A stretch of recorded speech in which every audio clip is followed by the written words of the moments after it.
अब कौन सी नई मुसीबत लेकर आ गई है ये?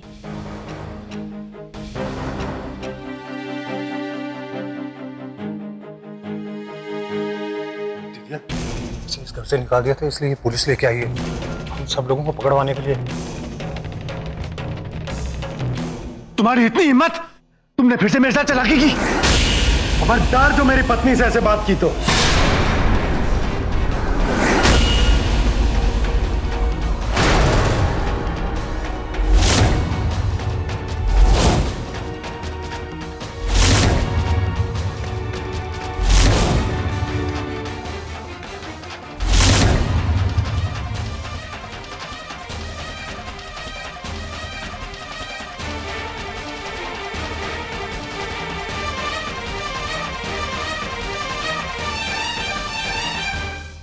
मैंने तुमसे कहा था ना कि मेरे परिवार के मामले में दखल न दिया करो। एक तो तुम्हारे दिए गए जख्म से पहले ही हम लोग उभरने की कोशिश कर रहे थे और तुम ये पुलिस बुला के ले आई। किस मुंह से आई हो तुम यहाँ? खुले शब्दों में तुमसे कितनी बार हम बता चुके हैं कि तुम हमारी कुछ नहीं लगती। अरे दिल पर पत्थर रखकर इतने महीने तुम्हें सहा, जब पानी बर्दाश्त के बाहर गया तब मजबूरन हमें तुम्हें घर से बाहर निकालना पड़ा। और रही बात प्रार्थना की, हमारी बेटी है वो, हम उसकी शादी जैसे करें जिससे करें, तुम बीच में क्यों दखल देती?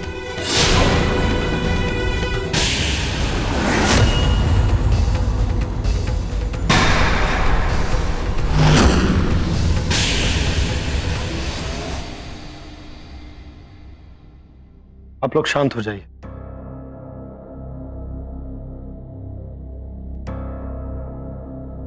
सर, यहां बहुत कुछ गलत होने जा रहा था जिसके बारे में हम दोनों आपको बताना चाहते हैं। पूनम जी बताइए। सर, अपने ही गुनाहों की कीमत मांग रहे हैं ये लोग। प्रार्थना की शादी सुधीर जी से होने वाली थी, लेकिन इसने सुधीर जी को किडनैप करवाकर धोखे से प्रार्थना के साथ शादी कर ली। और अब जब एक गलत लड़के के साथ लड़की की शादी हो जाने पर ये परिवार फंस चुका है, तब इसने और इसके घर वालों ने इनकी मजबूरी का फायदा उठाने की कोशिश की। ये लोग डरा धमकाकर इन्हें ब्लैकमेल कर रहे हैं कि अगर इन्हें दहेज में मुंह मांगा कैश, सोना और प्रॉपर्टी नहीं मिली तो ये प्रार्थना को कभी विदा करके ले ही नहीं जाएंगे। और जैसा कि ये आदमी है, अगर इसकी मांगे मानकर हम प्रार्थना को इसके साथ विदा कर भी देते, फिर भी ये प्रार्थना को कभी अपनी पत्नी के रूप में स्वीकार नहीं करता। इसे तो बस उसके घर वालों का पैसा चाहिए। दहेज चाहिए, दहेज चाहिए, दहेज चाहिए, दहेज।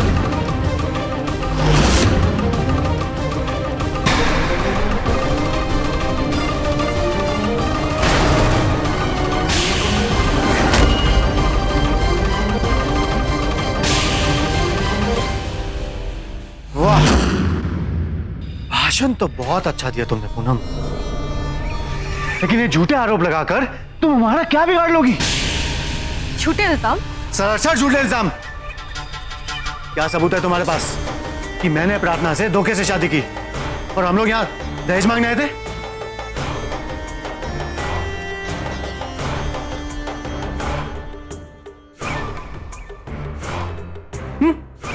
क्या सबूत है?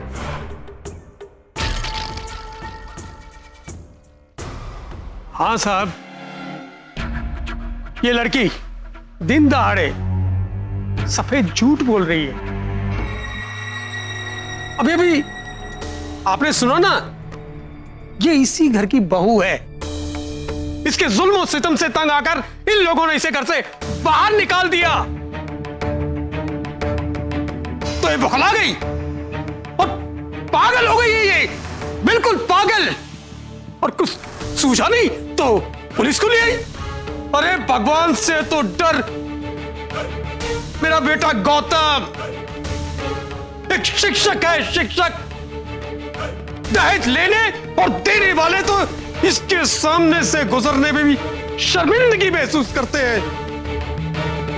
अरे साहब, हम तो यहां विदाई की तारीख और रस्म वगैरह की बात करने आए थे।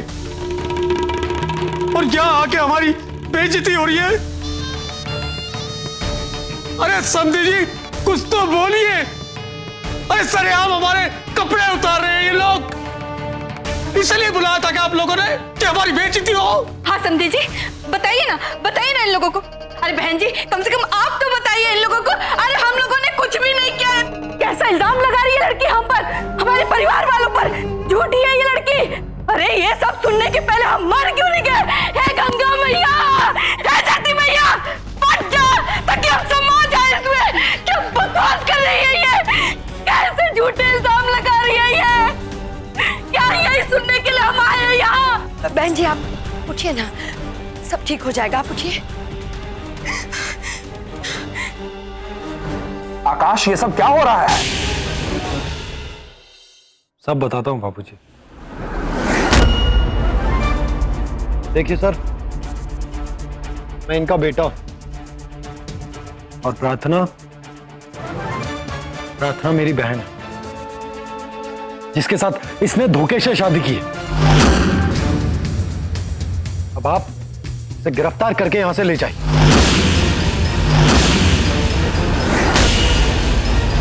गिरफ्तार कर लीजिए इन सबको। अरे ऐसे कैसे गिरफ्तार कर लीजिएगा? कौन सबूत है आपके पास का? ये सर, अरे आप किसके बात पर विश्वास कर रहे हैं? ये लड़की तो पागल है। इसका पति है महापागल है। देखिए, अपना पत्नी के साथ मिलकर के अपने परिवार की इज्जत मटिया मेट करने पर तुला हुआ है सर। अरे सर, आप प्लीज जाइए यहां से। यहां ऐसा कुछ नहीं हो रहा है। आपका बेफालतू में समय बर्बाद हो रहा है। जाइए। देखिए, जो आपकी बहू पूनम ने बात कही, वही बात आपका बेटा भी कह रहा है। इस मामले में आपका क्या कहना है?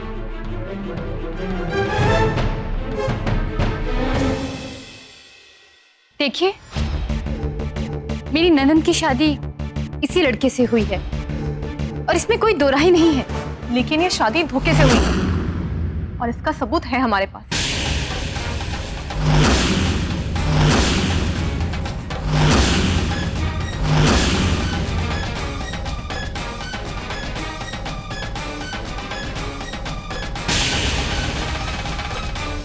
यह है शादी का कार्ड। इसमें दूल्हे का नाम खुद ही लिखा है।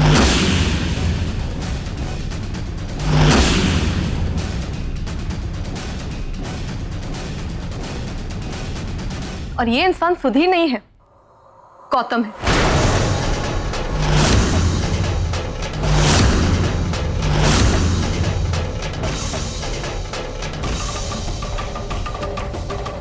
ये फोटोग्राफ्स हमने दरवाजे पर ली थी दूल्हे की।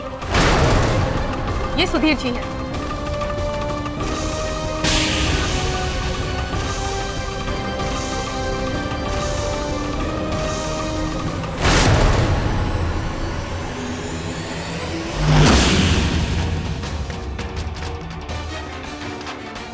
और ये है शादी की सीडी।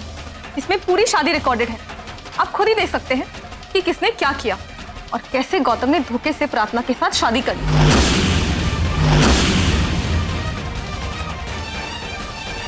और रही बात दहेज मांगने की, तो उसका सबूत आपको आकाश देंगे। सुनील जी, जरा माहौल में आइए।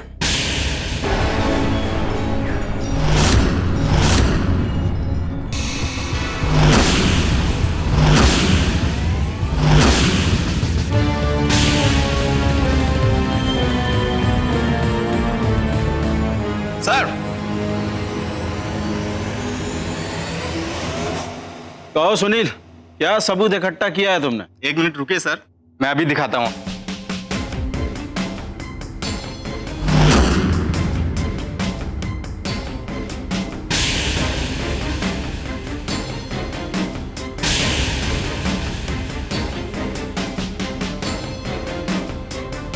ये लीजिए sir.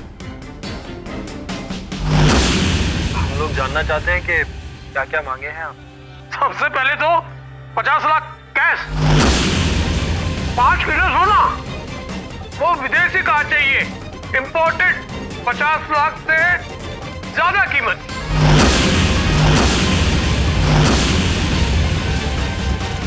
Good job Sunil, thank you sir. ये सब क्या खिचड़ी पक रही है आकाश? वो भी हमें बिना बताए। माफ कीजिएगा अम्मा, इसके अलावा हमारे पास और कोई चारा नहीं। तो देवर जी, आप प्रार्थना के लिए पूनम से झगड़ने का और उसे घर से बाहर निकालने का नाटक कर रहे थे।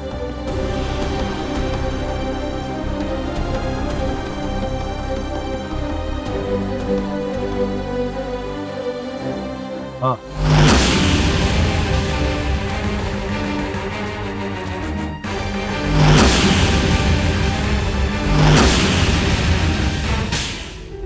गलत मत समझिए अम्मा।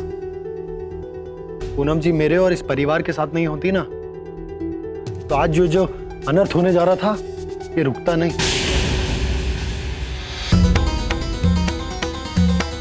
प्रार्थना की आत्महत्या की कोशिश ने हम सबको हिलाकर रख दिया था, और उसके बाद आप लोग हमारी एक बात सुनने तक को तैयार नहीं थे, और आनंद फानंद में वो करने जा रहे थे जिसकी वजह से शायद हम जिंदगी भर प्रार्थना को खुश नहीं देख पाते। इसीलिए मुझे और पूनम जी को ये नाटक करना पड़ा। पूनम जी, मुझसे प्रार्थना की ये हालत देखी नहीं जाती। हमें उसके लिए कुछ तो करना पड़ेगा। आकाश, हम कुछ कहें? हमें जैसे भी करके जल्द से जल्द गौतम को उसके किए की सजा दिलवानी पड़ेगी, और प्रार्थना की जिंदगी को एक नई शुरुआत। प्रार्थना की शादी सुधीर जी से करवा के। पूनम जी, इतना सब कुछ होने के बाद सुधीर राजी होगा हमारी प्रार्थना से शादी करने के लिए? बिल्कुल होंगे। हम उनसे बात करेंगे, उन्हें समझाएंगे, और हमें यकीन है कि वो हमारी बात मान जाएंगे। और कैसे पूनम जी? हमने कुछ सोचा है। आकाश, हमारी बात तो सुनो। अम्मा और बाबूजी को रोककर मैंने सबसे बड़ी गलती कर दी। गौतम के साथ ही प्रार्थना की जिंदगी है। आकाश,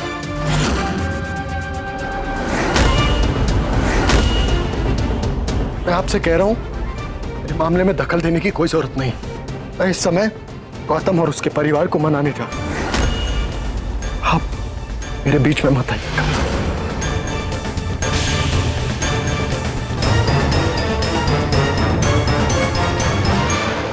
आप मेरे पीछे पीछे क्यों आई है यहाँ पर? पूनम जी, आप समझती क्यों नहीं? मैं आपके लिए नहीं, प्रार्थना के लिए बात करने आया हूं यहाँ। हाथ जोड़ता हूं आपके आगे, चले जाइए यहाँ से, चले जाइए।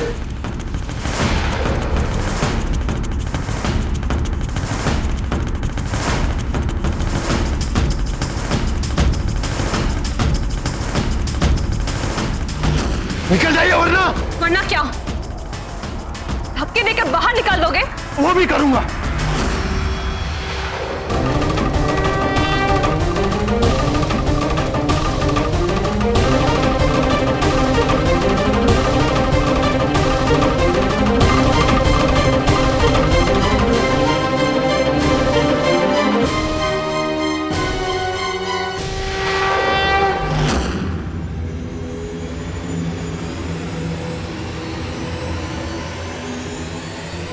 हमें मोहरा बनाकर तुम अपनी हारी हुई बाजी को जीतना चाहती हो? इसके परिवार ने हमें कभी नहीं अपनाया, इसलिए आकाश और उसके परिवार को सबक सिखाना बहुत जरूरी है।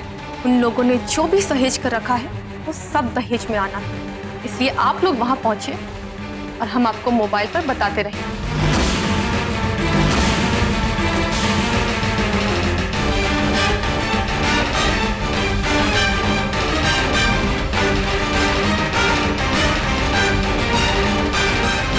अचानक से उल्टी गंगा बहती देखकर मुझे समझ जाना चाहिए था कि ये सब इनका नाटक है। बहुत चालाक है ये पूनम।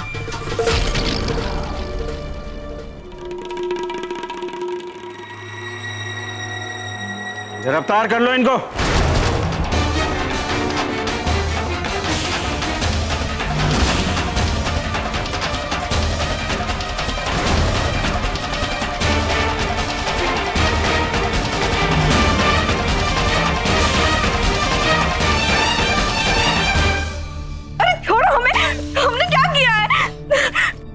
हमने कहा था ना, इन सब झमेले में मत फंसिए।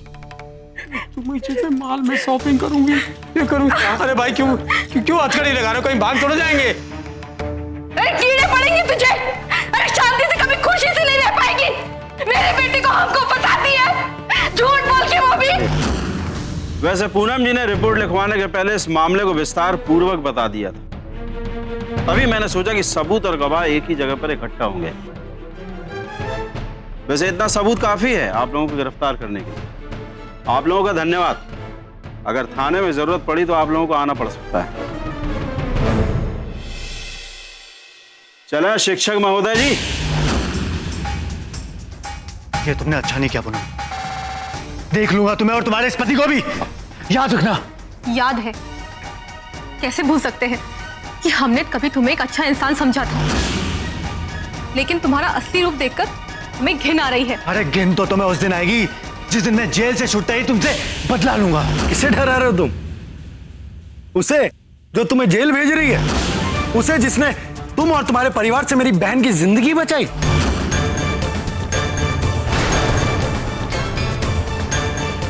दोबारा कभी सामने मत पड़ना इसके। अब जाओ अपने असली ससुराल और पीसो चक्की। समझ गए? पूनम जी, आप लोगों का बहुत बहुत धन्यवाद। जिस तरह आप लोगों ने इन दहेज लोभियों के खिलाफ सबूत इकट्ठा किए, वाकई में हिम्मत का काम। असली हिम्मत तो आकाश ने दिखाई है। इस सब के लिए इसे अपने पूरे परिवार के खिलाफ जाना पड़ा, पर इन्होंने हमारा पूरा साथ दिया। इनके जैसा साफ दिल और समझदार इंसान मिलना बहुत मुश्किल है।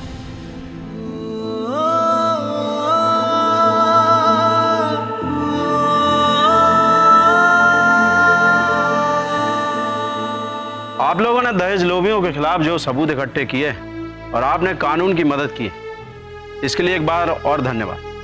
Thank you. धन्यवाद। ले चलो इनको।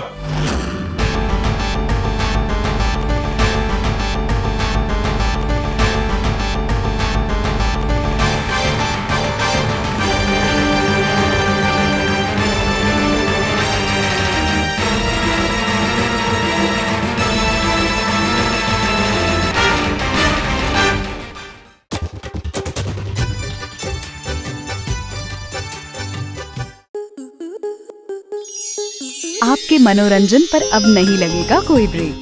स्टार प्लस के बेहतरीन शोज देखने के लिए लाइक, शेयर और सब्सक्राइब करें स्टार प्लस यूट्यूब पेज को।